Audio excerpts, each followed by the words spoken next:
ଆଜି ଆମେ ଜାଣିବା ମନୁଷ୍ୟର ପ୍ରକୃତ ଆୟୁଷ କେତେ। ଭଗବାନ ବ୍ରହ୍ମା ମନୁଷ୍ୟଙ୍କୁ କେତେ ଆୟୁଷ ଦେଇଥିଲେ?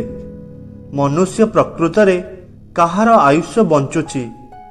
ଚାଲନ୍ତୁ ଜାଣିବା ମନୁଷ୍ୟ ଆୟୁର ରହସ୍ୟ। ଅଜଣା ଦୁନିଆ ଚ୍ୟାନେଲକୁ ଆପଣଙ୍କୁ ସ୍ୱାଗତ।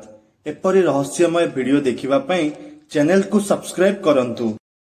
ସୃଷ୍ଟିର ଆରମ୍ଭ କାଳ ଚାଲିଥିଲା। ଜୀବଜନ୍ତୁ ମନୁଷ୍ୟର ସୃଷ୍ଟି ହୋଇଯାଇଥାଏ। ଗୋଟେ ହଂସ ମାନସରୋବର ପାହାଡ଼ ଉପରେ ବସିଥାଏ।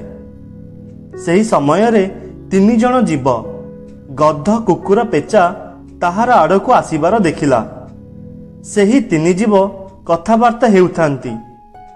ଗଧ କହୁଥାଏ, ଭଲ ହେଲା, ମୋର ଅଧା ଆୟୁ ମୁଁ ଭଗବାନ ବ୍ରହ୍ମାଙ୍କୁ କହି କମ୍ କରିଦେଲି। ସେହିପରି ପେଚା ବି କହୁଥାଏ, ମୋର ବି ଭଲ ହେଲା, ମୋର ଅଧା ଆୟୁ ମୁଁ ବ୍ରହ୍ମଦେବ କମ୍ କରିଦେଲେ। ସେହିପରି କୁକୁର ବି କହୁଥାଏ। ଏହା ଶୁଣି ହଂସ ଆଶ୍ଚର୍ଯ୍ୟ ହୋଇଗଲା। ମାନସରୋବର ପାଖରେ ଥିବା କୈଳାସ ପର୍ବତରେ ଭଗବାନ ଶିବ ରହୁଥିଲେ। ହଂସ ଭଗବାନ ଶିବଙ୍କ ପାଖକୁ ଗଲା। ସେଠାରେ ହଂସ ଭଗବାନ ଶିବଙ୍କୁ ପଚାରିଲା, ହେ ପ୍ରଭୁ, 3 ଜୀବ ପେଚା, ଗଧ, କୁକୁର କଥା ହେଉଥାନ୍ତି। ମୋର ଅଧା ଆୟୁଷ ବ୍ରହ୍ମଦେବ କମ୍ କରିଦେଲେ, ଆଉ ସେମାନେ ଖୁସି ବି ଥାଆନ୍ତି। ଏହାର ରହସ୍ୟ କ'ଣ ପ୍ରଭୁ? ଏହା ଶୁଣି ଭଗବାନ ଶିବ ଟିକେ ହସିଲେ, ଆଉ ହସିକି କହିଲେ, ହେ ହଂସ, ମୋର କଥାକୁ ଧ୍ୟାନରେ ଶୁଣ। ଭଗବାନ ବ୍ରହ୍ମଦେବ ସୃଷ୍ଟିର ରଚନା କରିଲେ, ଆଉ ପ୍ରତ୍ୟେକ ଜୀବଙ୍କୁ ଅଲଗା ଅଲଗା ଆୟୁଷ ପ୍ରଦାନ କଲେ। କିନ୍ତୁ ଏହି 3 ଜଣ ଭଗବାନ ବ୍ରହ୍ମଦେବଙ୍କ ପାଖକୁ ଗଲେ। ଯାଇ ବ୍ରହ୍ମଦେବଙ୍କୁ ପଚାରିଲେ, ହେ ପ୍ରଭୁ, ଆମମାନଙ୍କର ଆୟୁଷ କେତେ ଆମକୁ କୁହନ୍ତୁ।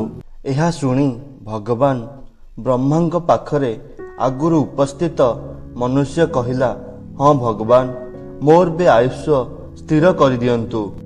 ଭଗବାନ ବ୍ରହ୍ମା କହିଲେ, ମୁଁ ତୁମ 4 ଜଣଙ୍କୁ 40 ବର୍ଷ ଲେଖା ପ୍ରଦାନ କରୁଛି। ଯାଅ, ପୃଥିବୀ ପୃଷ୍ଠରେ ନିଜ ଆୟୁଷକୁ ଭୋଗ କର। ସେତେବେଳେ ଗଧ ଏହି କଥା ଶୁଣି କହିଲା, ହେ ପ୍ରଭୁ, ଆପଣ ଏ କ'ଣ କରିଦେଲେ? ଆପଣ ମୋ ଆୟୁଷ 40 ବର୍ଷ କରିଦେଲେ। ମୁଁ ତ ବୋଝ ବୋହି ବୋହି ମରିଯିବି। ହେ ଭଗବାନ, ଆପଣ କୃପା କରିକି ମୋ ଆୟୁଷ 20 ବର୍ଷ କମ୍ କରିଦିଅନ୍ତୁ।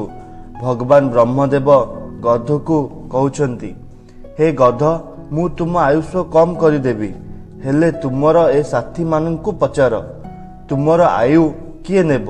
ଯଦି ଏମାନଙ୍କ ଭିତରୁ ତୁମ ଆୟୁ ଯିଏ ନେବାକୁ ଚାହିଁବ, ମୁଁ ତୁମର ଆୟୁ କମ୍ କରିଦେବି।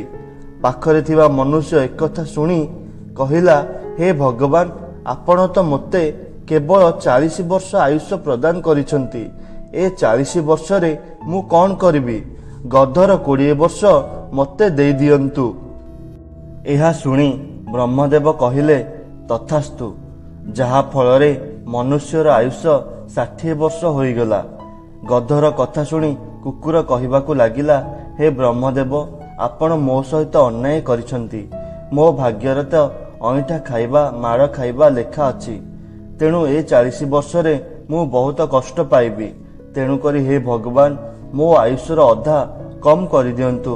ଏହା ଶୁଣି ଭଗବାନ ବ୍ରହ୍ମଦେବ କହିଲେ, ଗଧ ପରି ତୁମର ଆୟୁଷ ଏ 3 ଜଣଙ୍କ ମଧ୍ୟରୁ ଯଦି କିଏ ନେବାକୁ ଚାହିଁବ, ମୁଁ ତୁମର ଆୟୁଷ କମ୍ କରିଦେବି।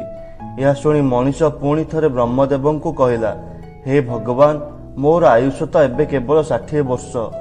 ମୁଁ ଏତେ ବଡ଼ ସଂସାରରେ 60 ବର୍ଷରେ କ'ଣ ବା କରିପାରିବି? ହେ ଭଗବାନ, କୁକୁରର ଅଧା ଆୟୁଷ ମୋତେ ଦାନ କରିଦିଅନ୍ତୁ। ଏହା ଶୁଣି ବ୍ରହ୍ମଦେବ କହିଲେ, ତଥାସ୍ତୁ। ଏହାପରେ ମନୁଷ୍ୟର ଆୟୁଷ 80 ବର୍ଷ ହୋଇଗଲା। ତାପରେ ପେଚା, ସିଏ ବା କାହିଁକି ପଛକୁ ରହିଥାନ୍ତା? ପେଚା କହିବାକୁ ଲାଗିଲା, ହେ ଭଗବାନ, ମୋ ଜୀବନରେ ମୋତେ କେବେ ଦିନରେ ଦେଖାଯିବନି। ମୁଁ କେବଳ ରାତିରେ ହିଁ ବାହାରକୁ ବାହାରିବି। ଆଉ ଏମିତି ଜୀବନରେ ମୁଁ 40 ବର୍ଷ କ'ଣ କରିବି? ମୋର 20 ବର୍ଷ କମ୍ କରିଦିଅନ୍ତୁ। ଏହା ଶୁଣି ଭଗବାନ କହିଲେ, ଦେଖ, ଏ 3 ଜଣଙ୍କ ଭିତରୁ ତୁମର ଆୟୁଷ ଯଦି କିଏ ନିଏ, ତାହେଲେ ମୁଁ ତୁମର ଆୟୁଷ କମ୍ କରିଦେବି। ଏହି କଥା ଶୁଣି ପାଖରେ ଥିବା ମଣିଷ କହିବାକୁ ଲାଗିଲା, ହେ ଭଗବାନ, ମୋର ଆୟୁଷ ତ ଏବେ କେବଳ 80 ବର୍ଷ। ଏ 80 ବର୍ଷରେ ମୁଁ କେଉଁ କେଉଁ କାର୍ଯ୍ୟ କରିବି, ତେଣୁକରି ଏ 20 ବର୍ଷ ମୋତେ ଦେଇଦିଅନ୍ତୁ। ଏହା ଶୁଣି ଭଗବାନ ବ୍ରହ୍ମଦେବ କହିଲେ, ତଥାସ୍ତୁ। ଏହିପରି ମନୁଷ୍ୟର ଆୟୁଷ 100 ବର୍ଷ ହୋଇଗଲା। କଥା ସରିବା ପରେ ଭଗବାନ ଶିବ କହିଲେ, ତେଣୁକରି ସେହି 3 ଜୀବ ବହୁତ ଖୁସିରେ ଅଛନ୍ତି। ଏହା ଶୁଣି ହଂସ କହିଲା, ହେ ମହାଦେବ, ମୋର ଗୋଟିଏ ବିଷୟରେ ଜାଣିବାକୁ ବହୁତ ଆଶା ହେଉଛି। ମହାଦେବ କହିଲେ, କୁହ ହଂସ, ତୁମର କ'ଣ ଜାଣିବାକୁ ବେଶୀ ଆଶା ହେଉଛି? ହଂସ କହିଲା, ହେ ମହାଦେବ, ମନୁଷ୍ୟ ଯେପରି ଗଧ, କୁକୁର ଆଉ ପେଚାର ଆୟୁଷ ନେଲା, ଏ ଆୟୁଷର କ'ଣ ଟିକେ ବି ମନୁଷ୍ୟ ଉପରେ ପ୍ରଭାବ ପଡ଼ିବନି? ଏହା ଶୁଣି ମହାଦେବ କହିଲେ, ହେ ହଂସ, ମୋ କଥା ଧ୍ୟାନରେ ଶୁଣ। ମନୁଷ୍ୟ 40 ବର୍ଷ ପର୍ଯ୍ୟନ୍ତ ମଣିଷ ପରି ବଞ୍ଚିଥାଏ। ସିଏ ନିଜ ଇଚ୍ଛାରେ ରହିଥାଏ। ସିଏ ଯାହା ହେବାକୁ ଚାହିଁଥାଏ ସିଏ ହୋଇଥାଏ। ସିଏ ରାଜା, ମନ୍ତ୍ରୀ, ସେନାପତି ଯାହା ହେବାକୁ ଚାହିଁଥାଏ ହୋଇଥାଏ। ଯେତେବେଳେ ତାର 40 ବର୍ଷ ପୁରା ହୋଇଯାଇଥାଏ, ସେତେବେଳେ ତାର ପରିବାର, ତା ସ୍ତ୍ରୀ, ଛୁଆ, ମା ବାପାଙ୍କ ଦାୟିତ୍ୱ ତା ଉପରକୁ ଆସିଯାଇଥାଏ। ସେତେବେଳେ ସିଏ ଗଧ ପରି ପରିଶ୍ରମ କରେ ତାର ପରିବାରକୁ ବଢ଼ାଇବା ପାଇଁ। ତା ଇଚ୍ଛାରେ ରହିପାରେ ନାହିଁ।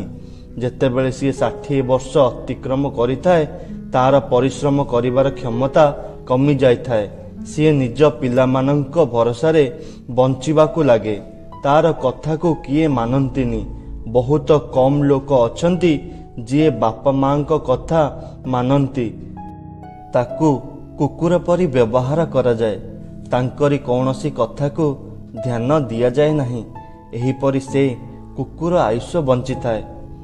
ଏହା ଶୁଣି ହଂସ କହିବାକୁ ଲାଗିଲା, ହେ ମହାଦେବ, ମୁଁ ଆପଣଙ୍କ କଥା ଶୁଣି ସବୁ ବୁଝିପାରିଲି, କିନ୍ତୁ ଭଗବାନ, ମଣିଷ ପେଚାର ଆୟୁଷ କିପରି ବଞ୍ଚିଥାଏ? ମହାଦେବ କହିଲେ, ଯେଉଁ ମଣିଷ 80 ବର୍ଷ ଅତିକ୍ରମ କରିଥାଏ, ସେବେଠାରୁ ତାର ପେଚାର ଆୟୁଷ ଆରମ୍ଭ ହୋଇଯାଇଥାଏ। 80 ବର୍ଷ ହୋଇଗଲା ପରେ ତାର ପୁରା ବଳ ସରିଯାଇଥାଏ। ଶରୀରର ଅଙ୍ଗ ଠିକରେ କାମ କରେ ନାହିଁ। ସିଏ ଚାଲି ବୁଲି ପାରେ ନାହିଁ। ଆଖିକୁ ଠିକସେ ଦେଖାଯାଏ ନାହିଁ। ସିଏ ପେଚା ପରି ଗୋଟେ ଜାଗାରେ ବସି ରହେ। ସିଏ କାହାକୁ ଦେଖିପାରେ ନାହିଁ। ସେହିପରି ସେ ପେଚାର ଆୟୁଷ ବଞ୍ଚିଥାଏ। ଭଗବାନ ମହାଦେବ କହିଲେ, ହଂସ, ଏହି ପ୍ରକାର ମନୁଷ୍ୟ ଏହି 3 ଜଣଙ୍କ ଆୟୁଷ ବଞ୍ଚିଥାଏ। ସେହି କାରଣରୁ ଏହି 3 ଜୀବ, ଗଧ, କୁକୁର, ପେଚା ଖୁସି ଥିଲେ। ଏହା ଶୁଣି ହଂସ ବହୁତ ପ୍ରସନ୍ନ ହେଲା। ଏହି ରହସ୍ୟ ଜାଣିପାରିଲା। ଭିଡ଼ିଓ ଭଲ ଲାଗିଥିଲେ ଭିଡ଼ିଓକୁ ଲାଇକ୍, ଚ୍ୟାନେଲକୁ ସବସ୍କ୍ରାଇବ୍ କରନ୍ତୁ।